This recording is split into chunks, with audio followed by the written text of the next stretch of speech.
Good morning, students. Today we will continue the chapter number 10 of class 10th, light. And the new topic is refractive index. है ना? इससे पहले आप लोगों ने क्या पढ़ा था? Law of refraction. तो लॉ ऑफ रिफ्रैक्शन में जो सेकेंड लॉ था, जिसमें हम स्नेल्स लॉ ऑफ रिफ्रैक्शन पढ़े थे, तो स्नेल्स लॉ ऑफ रिफ्रैक्शन से ही रिफ्रैक्टिव इंडेक्स का कॉन्सेप्ट आया. तो वहां मैंने बताया भी था कि वो रिफ्रैक्टिव इंडेक्स है. तो रिफ्रैक्टिव इंडेक्स है क्या वो देखेंगे. एक्चुअली देखिए टॉपिक है हमारा रिफ्रैक्टिव इंडेक्स. एक्चुअली इसको डिनोट करते हैं म्यू से. इसको पढ़ते हैं म्यू. और या तो किसी बुक में देखोगे आप स्मॉल n से इंडिकेट किया हुआ है ना. तो ये दोनों इंडिकेशन है इसका. तो आपने क्या पढ़ा था वहां पर स्नेल्स लॉ में? क्या पढ़ा था? sin i by sin r equal to constant. और इसी कांस्टेंट को ही आपने क्या नाम दिया था? Refractive index. रिफ्रैक्टिव इंडेक्स है ना. अब इस रिफ्रैक्टिव इंडेक्स का जेनिक फार्मूला जो है वो देख लेते हैं, है ना, in terms of speed of light. In terms of speed of light. तो रिफ्रैक्टिव इंडेक्स डिफाइन कैसे होता है?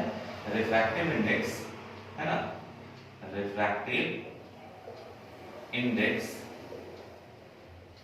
is defined as the ratio of speed of light in air या तो वैक्यूम है ना, एयर या तो vacuum to the speed of light in other medium. कोई भी अदर मीडियम हो सकता है ना. तो इसको हम V बोलते हैं और ये वैक्यूम जो था उसको हम C बोल रहे हैं, है ना. इस स्पीड को C बोल रहे हैं जब वैक्यूम में था. इसका मतलब दैट इज आप ये कह सकते हो refractive index mu equal to C by V, है ना. Speed of light in air या तो vacuum to the speed of light in other medium. तो ये हमारा एक फार्मूला हो गया रिफ्रैक्टिव इंडेक्स का. तो इस रिफ्रैक्टिव इंडेक्स में जो C है वो है क्या चीज? वेयर C इक्वल टू क्या है? स्पीड ऑफ लाइट, है ना. लेकिन कहां? इन एयर या तो वैक्यूम में. इन एयर या तो वैक्यूम. और वो होता कितना है? 3 into 10 to the power 8 metre पर सेकेंड. ये इसकी वैल्यू है. ठीक है. चलिए अब हम लोग क्या देखने वाले हैं? एक रिफ्रैक्टिव इंडेक्स तो हम लोगों ने सीख लिया, लेकिन रिफ्रैक्टिव इंडेक्स के साथ एक और टर्म जो आता है वो है रिलेटिव रिफ्रैक्टिव इंडेक्स, है ना. तो हम लोग देखने वाले हैं रिलेटिव रिफ्रैक्टिव इंडेक्स. ठीक है. तो क्या नाम दे रहे हैं? Relative refractive index. ये अच्छे से समझना है नहीं तो प्रॉब्लम होता है ना. रिलेटिव कहने का मतलब है दो चीजें शामिल होंगी, कम से कम दो चीजें. तो यहाँ रिलेटिव क्या है? जो मैंने म्यू लिखा है उसको या तो टू 1 लिखा जाएगा, या तो इसको म्यू 1 2 लिखा जाएगा. इसी का दूसरा नोटेशन भी है. इसको लिख सकते हैं म्यू 2 और इसको 1 यहाँ लिख सकते हैं, है ना. या तो यहाँ लिख सकते हैं म्यू 1 और ये वाला बाद वाला 2 यहाँ लिख सकते हैं. ठीक है. ये दोनों है सिमिलर, दोनों का मीनिंग सेम है. ठीक है. या तो ऐसे, या तो n के फॉर्मेट में अगर लिखना चाहते हैं तो n के फॉर्मेट में लिख सकते हैं n21, है ना. या तो n21 ऐसा, है ना. अगर n के फॉर्मेट में यहां लिखना चाहते हैं तो n1 2 और एक और फॉर्मेट क्या लिख सकते हैं? n1 और ये 2 जो है वो इधर, है ना. ये ऐसा. तो इस फॉर्मेट में आप यूज कर सकते हैं. ये रिलेटिव है. रिलेटिव कहने का मतलब होता है इसको क्या पढ़ते क्या है? Relative refractive index of medium 2 with respect to 1. चलिए इसमें कुछ फार्मूलाज देखते हैं, है ना. कैसे बताते हैं इसको फार्मूला? देखिए क्या बोलते हैं इसमें. मान लेते हैं हमारे पास let μ1 equal to refractive index of medium 1 और μ2 को मान लेते हैं रिफ्रैक्टिव इंडेक्स ऑफ मीडियम 2. ठीक है. तो हमारे पास क्या हो जाएगा, अगर मैं म्यू 1 की वैल्यू चाहता हूं तो क्या करेंगे, c बाय v होता है, तो 1 लिखा है इसलिए c तो सेम रहेगा, हाँ थ्रू आउट, ये अदर मीडियम वाला स्पीड बदल जाएगा, है ना। एंड इसको मान लेते हैं 1, इक्वेशन 1, तो एंड अगर मैं म्यू 2 निकालूं तो क्या होगा, म्यू 2 निकालूं तो c बाय v2 हो जाएगा, है ना।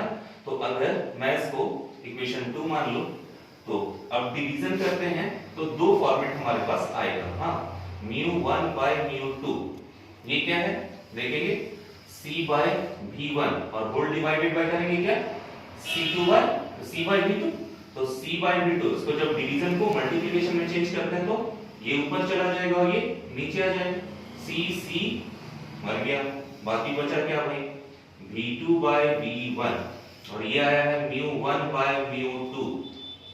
देखिए एक relation, very very important relation, है ना। इसमें क्या है कि μ1 और यहां पर वेलोसिटी 1 नीचे है, μ2 यहां वेलोसिटी 2 वाला ऊपर है, इसका मतलब म्यू और v में डायरेक्ट रिलेशन तो है नहीं, म्यू और v डायरेक्ट क्या है, इनवर्स रिलेशन में आते हैं, हाँ इसमें भी देख लेते हैं। अगर मैं यहां पर क्या किया था, 1 डिवीजन बाय 2, अगर यहां पर कर लेता हूं मैं 2 डिवाइडेड बाय 1 तो क्या मिलेगा, देखो μ2 बाय μ1, है ना, इक्वल टू क्या मिलेगा भाई, μ2 बाय μ1 तो c बाय v2 और इनटू इसको डिवीजन में बदलेंगे तो ऊपर चला जाएगा v1 बाय c, तो यहां भी c मर गया भाई, क्या बचा μ2 bye μ1 equal to v1 bye v2। यहां भी सेम रिलेशन दिखाई दे रहा है क्या, कि 2 के साथ वाला v नीचे, 1 के साथ v ऊपर, मतलब दोनों में फाइनल हम रिलेशन एक निकालना चाहें तो क्या लिख सकते हैं, फाइनल रिलेशन ये लिख सकते हैं कि म्यू यहां पर इनवर्स रिलेशन है v के साथ, यहां भी क्या लिख सकते हैं, म्यू इनवर्स रिलेशन है v के साथ, इसका मीनिंग है समझिएगा, है ना। चलिए पहले रिलेशन बता लेते हैं, इस μ1 बाय μ2 को, हाँ इस μ1 बाय μ2 को हम क्या लिख सकते हैं, इसको μ1 बाय μ2 को हम क्या लिख सकते हैं, μ1 डिवाइडेड बाय μ2, इसका मतलब हो जाएगा μ12 equal to v2 bye v1, है ना। क्या लिखेंगे, μ12 इक्वल टू v2 बाय μ1, है ना। तो देखिए ये हमारा μ12 आ गया, और μ12 जो है एक फार्मूला दिया, हाँ इस फार्मूले को हम एक और फॉर्मेट में लिख सकते हैं, कैसा मैंने बताया था यहाँ पे, है ना। तो इसको कैसे लिख सकते हैं, μ1 और 2 ये वाला है वो यहाँ आ सकता है, equal to v2 bye v1, ये हमारा एक न्यू फार्मूला हो गया, हाँ आप दोनों में से कुछ बुक्स में ये लिखता है, कुछ बुक्स में ये लिखता है, तो आप कंफ्यूज नहीं होंगे, दोनों में से कोई भी यूज कर सकते हैं, हाँ जहां पर μ1 को क्या बोलेंगे, μ12 को μ1 2 या तो μ1 और 2 इधर लिख करके क्या बोल सकते हैं, इसको पढ़ते हैं रिलेटिव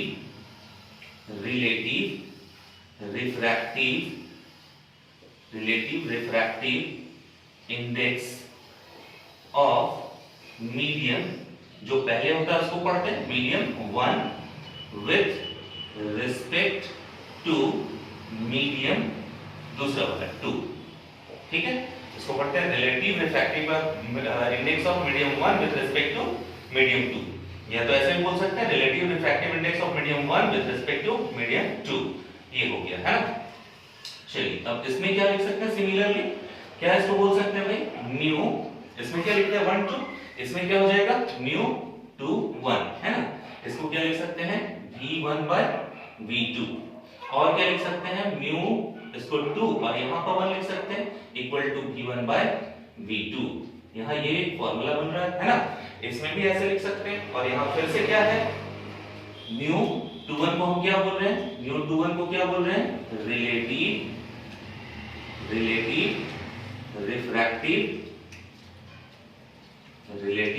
रिफ्रैक्टिव